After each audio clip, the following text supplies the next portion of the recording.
Hello everyone. आज हम देखने वाले हैं क्लास 12th की बायोलॉजी चैप्टर 1 का जीवों में जनन के ऑब्जेक्टिव सेशन 3। तो आइए हम आज के क्वेश्चन पे चलते हैं। तो हमारा क्वेश्चन है आज का कि रात में खिलने वाले पुष्प साधारणतः होते हैं। कह रहा है कि जो फूल रात में खिलते हैं वो कैसे होते हैं। तो वो छोटे होते हैं या फिर हल्के होते हैं या चमकीले रंगों वाले होते हैं या फिर गच्छों में खिलते हैं। तो हमारा इसका राइट आंसर हो जाएगा कि छोटे होते हैं। आइए हम देखते हैं कि हमारा नेक्स्ट क्वेश्चन है क्या है। तो हमारा नेक्स्ट क्वेश्चन कर रहे हैं कि उभयलिंगी प्राणी होते हैं। उभयलिंगी प्राणी होते हैं। तो उभयलिंगी प्राणी कौन होते हैं। इसमें ए में दिया है मुर्गी, बी में दिया है सांप, सी में दिया है ए और बी दोनों और डी में दिया है केचुआ। कह रहे हैं उभयलिंगी प्राणी। हमारा उभयलिंगी प्राणी कौन हो जाएगा। तो केचुआ होता है जो कि उभयलिंगी प्राणी होता है। तो हमारा इसका राइट आंसर डी हो जाएगा।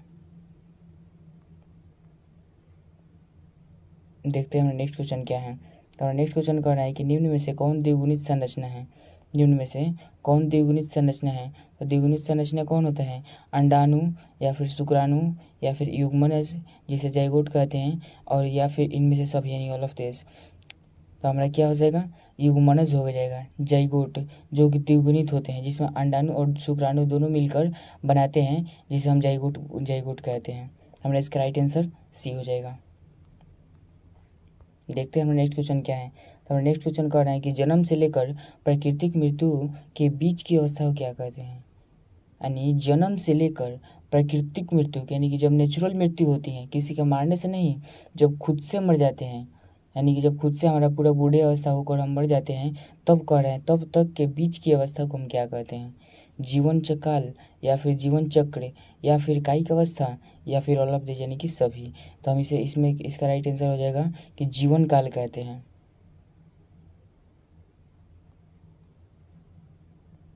देखते हैं हमारा नेक्स्ट क्वेश्चन क्या है। हमारा नेक्स्ट क्वेश्चन कह रहे हैं कि आकृति तथा आनुवंशिकी रूप से समान जीवों को क्या कहते हैं। यानी जो आकार में भी समान हो, दिखने में भी समान हो और आनुवंशिक रूप यानी कि जेनेटिक्स प्रॉब्लम यानी कि उसके सब जीन उन सब समान हो, पूरा जीन उन समान हो, तो वो उसे क्या कहते हैं। तो उसे हम क्या कहते हैं, क्लोन कहते हैं या फिर सोमा क्लोन कहते हैं या फिर कॉस्मिडस कहते हैं या फिर साइब्रिडस कहते हैं। तो हमारा इसका राइट आंसर हो जाएगा कि उसे हम क्लोन कहते हैं, यानी इसका राइट आंसर ए हो जाएगा। देखते हैं हमारा नेक्स्ट क्वेश्चन क्या है। हमारा नेक्स्ट क्वेश्चन कह रहा है कि अमीबा में प्रजनन किस प्रकार का होता है। अमीबा में प्रजनन किस प्रकार का होता है। अमीबा में पहले हम समझते हैं। तो अमीबा हमारा कैसा होता है। तो अमीबा का कोई आकार रूप नहीं होता है, वो कैसा भी होता है, वो अपने ऐसे किसी भी अंग से जीव को जन्म दे सकता है, वो किसी भी आकार का हो सकता है। तो वो यानी कि अमीबा में प्रजनन किस प्रकार का होता है। द्विखंडन होता है, जिम्यूलस होता है या कलिका होता है या फिर कोनिडिया होता है। तो हमारा इसको हो जाएगा कि द्विखंडन यानी एक से एक जीव यानी कि एक जो होता है अमीबा वो अपने आप में विखंडित हो जाता है, विखंडित होकर और नए जीव को जन्म दे देता है। इसलिए इसका हमारा राइट आंसर हो जाएगा कि द्विखंडन द्वारा होता है। देखते हैं हमारा नेक्स्ट क्वेश्चन क्या है। हमारा नेक्स्ट क्वेश्चन कह रहा है कि पेंसिलिन होता है। तो पेंसिलिन में प्रजनन किसके द्वारा होता है।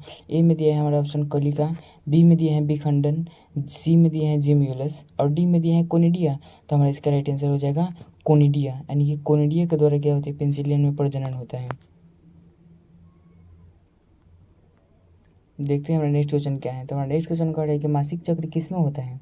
मासिक चक्र किस में होता है। तो ए में दिया है बंदर, बी में दिया है कप्पी यानी जिसे लंगूर कहते हैं और सी में दिया है मानव जैसे हम सब हैं मनुष्य और डी में दिया है कि ऑल ऑफ दिस यानी कि सभी। तो हमारा इसका राइट आंसर क्या हो जाएगा कि मासिक चक्र। तो हमारा इसका right answer all of this यानी कि सभी हो जाएगा।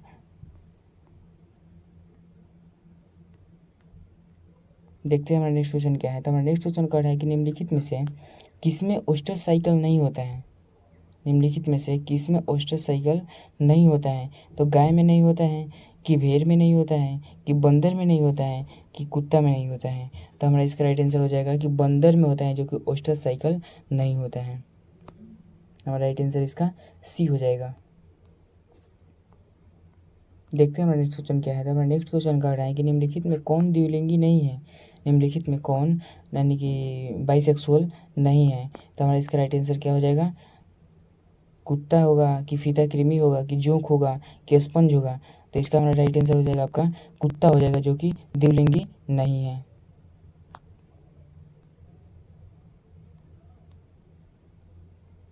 देखते हैं हमारा नेक्स्ट क्वेश्चन क्या है। तो निम्नलिखित में से किसमें युग्मक स्थानांतरण के लिए जल की आवश्यकता नहीं होती है। यानी कि कह रहे हैं कि युग्मक जब एक स्थान से दूसरे स्थान तक, यानी कि वो एक फूल से दूसरे फूल पर या फिर मनुष्य में ही हो गया, तो एक स्थान से दूसरे स्थान तक यानी कि एक व्यक्ति से दूसरे व्यक्ति में जब युग्मकों का स्थानांतरण होता है तो उसमें जल की आवश्यकता नहीं होती है। तो किसमें होता है, शैवाल शिकागो में, या फिर बी में दिया है ब्रायोफाइटस क्राया में, या फिर सी में दिया है ट्रेडोफाइटस में, और डी में दिया है जिम्नोस्पर्म में। तो हमारा इसका राइट आंसर हो जाएगा जिम्नोस्पर्म, यानी कि हमारा इसका राइट आंसर डी हो जाएगा। देखते हैं हमारा नेक्स्ट क्वेश्चन क्या है। हमारा नेक्स्ट क्वेश्चन कह रहा है कि युग्मक नहीं भ्रूण के विकास की क्रिया को क्या कहते हैं। कह रहा है कि भ्रूण के विकास की क्रिया को क्या कहते हैं। तो भ्रूण के विकास की क्रिया को हम कहते हैं भ्रूणोद्भव। तो भ्रूणोद्भव को हम इंग्लिश में कहते हैं एम्ब्रियोजेनेसिस, यानी हमारा इसका राइट आंसर हो जाएगा सी नंबर, यानी कि एम्ब्रियोजेनेसिस कहते हैं उसे।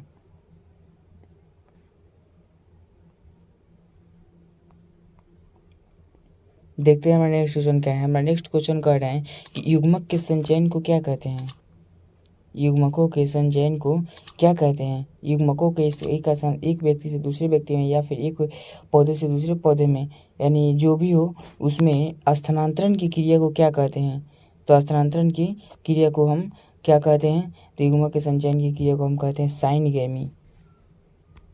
हमारा इसका राइट आंसर बी हो जाएगा। देखते हैं हमारा नेक्स्ट क्वेश्चन क्या है। तो हमारा नेक्स्ट क्वेश्चन कह रहे हैं कि इसमें से कौन एक लिंगी नहीं है। इसमें से कौन एक लिंगी नहीं है। तो एक लिंगी कौन नहीं है, तिलचट्टा, कुत्ता, या फिर गाय, या फिर केंचुआ। तो हमारा इसका राइट आंसर हो जाएगा केंचुआ है, जो कि एक लिंगी नहीं है। नहीं, केंचुआ है एक लिंगी है, गाय भी एक लिंगी है, तिलचट्टा भी एक लिंगी है, मगर कुत्ता है जो कि एक द्विलिंगी नहीं है, एक लिंगी है वो। तो यहाँ पर कह रहे हैं हमारा कि इसमें कौन एक लिंगी नहीं है। हमारा इसका राइट आंसर हो जाएगा बी नंबर, कुत्ता होता है जो कि एक लिंगी नहीं है। देखते हैं हमारा नेक्स्ट क्वेश्चन क्या है। तो हमारा नेक्स्ट क्वेश्चन कह रहे हैं कि मानव युग्मकों में गुणसूत्रों की संख्या कितनी होती है। मानव युग्मकों में गुणसूत्रों की संख्या कितनी होती है। युग्मकों में गुणसूत्रों की संख्या होती है 46, ठीक है। मगर उसे जब नहीं युग्मनज में होती है हमारा 46, ठीक है। और जब युग्मक की बात करता है तो उसका आधा हो जाता है हमारे केस में युग्मक में। तो हमारा इसका आंसर हो जाएगा बी नंबर, यानी कि 23 हो जाता है हमारा। देखते हैं हमारा नेक्स्ट क्वेश्चन क्या है। तो हमारा नेक्स्ट क्वेश्चन कर रहा है कि किसमें आंतरिक निषेचन होता है। यानी आंतरिक निषेचन का मतलब होता है कि कौन ऐसे जीव हैं जो बच्चे को अपने शरीर के अंदर ही पैदा करता है, यानी कि अंडा नहीं देता है। तो किसमें आंतरिक निषेचन होता है। तो हमारा मछली हो जाएगा, या फिर उभयचर हो जाएगा, या फिर शैवाल हो जाएगा, या फिर आवृतबीजी हो जाएगा। तो हमारा इसका राइट आंसर आवृतबीजी हो जाएगा। आवृतबीजी होता है जो कि आंतरिक निषेचन करते हैं। देखते हैं हमारा नेक्स्ट क्वेश्चन क्या है। हमारा नेक्स्ट क्वेश्चन कर रहा है कि निषेचन तक की क्रिया में ओव्यूल विकसित होकर बीज बनाता है, जबकि कार्पेल से क्या विकसित होता है। कह रहा है कि निषेचन की क्रिया में ओव्यूल होता है, यानी कि अंडा होता है जो विकसित होकर के बीज बनाता है, जबकि कार्पेल से क्या विकसित होता है। तो कार्पेल से यानी वो हमारा क्या विकसित होता है। तो पेरिकार्प हमारा विकसित होता है। तो इसका राइट आंसर हमारा बी हो जाएगा। देखते हैं हमारा नेक्स्ट क्वेश्चन क्या है। तो नेक्स्ट क्वेश्चन कहता है कि निम्नलिखित में कौन अंडज नहीं है। अंडज का मतलब ये कहना चाहता है कि अंडज नहीं है, यानी कि वो कौन ऐसे जीव है जो कि बच्चा पैदा करता है, अंडा नहीं पैदा करता है। तो सर्प है जो कि अंडा पैदा करता है, मुर्गी है जो कि अंडा पैदा करता है, घड़ियाल है जो कि अंडा पैदा करता है, मगर मानव है जो कि अंडा पैदा नहीं करता है बल्कि वह बच्चे को जन्म देता है। तो हमारा इसका राइट आंसर क्या हो जाएगा, डी नंबर हो जाएगा। देखते हैं हमारा नेक्स्ट क्वेश्चन क्या है। क्वेश्चन कर रहे हैं हमारा नेक्स्ट कि इनमें किसमें केवल एक बार अपने जीवन काल में पुष्प खिलते हैं।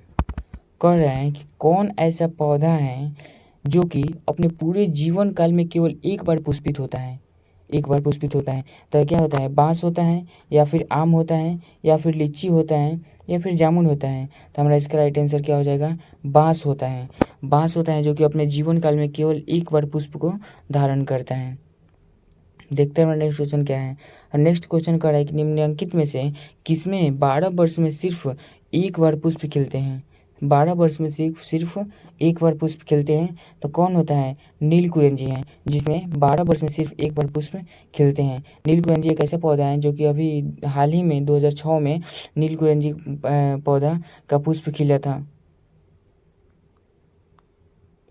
देखते हैं हमारा नेक्स्ट क्वेश्चन क्या है। तो हमारा नेक्स्ट क्वेश्चन कह रहा है कि प्रकंद का एक उदाहरण क्या है? तो प्रकंद का उदाहरण क्या होता है? तो अदरक होता है हमारा प्रकंद का उदाहरण। अदरक जिसे हम आदि कहते हैं भोजपुरी भाषा में, उसमें क्या होता है कि प्रकंद उसी को कहते हैं, आदि को। देखते हैं हमारा नेक्स्ट क्वेश्चन क्या है। तो कलिका रोपण उदाहरण किसका है? कलिका रोपण उदाहरण किसका है? तो कायिक जनन का होता है, जो कि कलिका रोपण उदाहरण होता है। तो हमारा इसका राइट आंसर क्या हो जाएगा? ए नंबर हो जाएगा। देखते हैं हमारा नेक्स्ट क्वेश्चन क्या है। हमारा नेक्स्ट क्वेश्चन कर रहे हैं कि पेंसिलियन नामक कवक में अलैंगिक जनन मुख्य रूप से किस संरचना के द्वारा होता है? पेंसिलियन नामक कवक में अलैंगिक जनन मुख्य रूप से किस संरचना के द्वारा होता है? तो हमारा मुकुलन द्वारा होता है, या फिर विखंडन द्वारा होता है, या फिर कोनिडिया द्वारा होता है, या फिर जेम्यूलस द्वारा होता है। कह रहे पेंसिलियम में, तो पेंसिलियम में हमारे किसके द्वारा होता है? तो जेम्यूलस के द्वारा होता है। क्या? तो अलैंगिक जनन मुख्य रूप से हमारा जेम्यूलस के द्वारा होता है। हमारा इसका राइट आंसर डी हो जाएगा। देखते हैं हमारा नेक्स्ट क्वेश्चन क्या है। तो नेक्स्ट क्वेश्चन कर रहा है कि इनमें कौन ठहरे हुए पानी में उबकर ऑक्सीजन खींच लेता है? ये तो सबको जानता है कि जो हमारे आसपास के नदियों में होता है, जो कि एक ऐसा पौधा है जो कि पूरे छाप लेता है। वो कौन सा है? तो जलकुंभी है, जो कि पूरे छापे रहता है और उसमें के पूरे आसपास की जितना भी ऑक्सीजन होता है सबको अपने अंदर अवशोषित कर लेता है। तो वो कौन सा पौधा है? तो हमारा जलकुंभी है।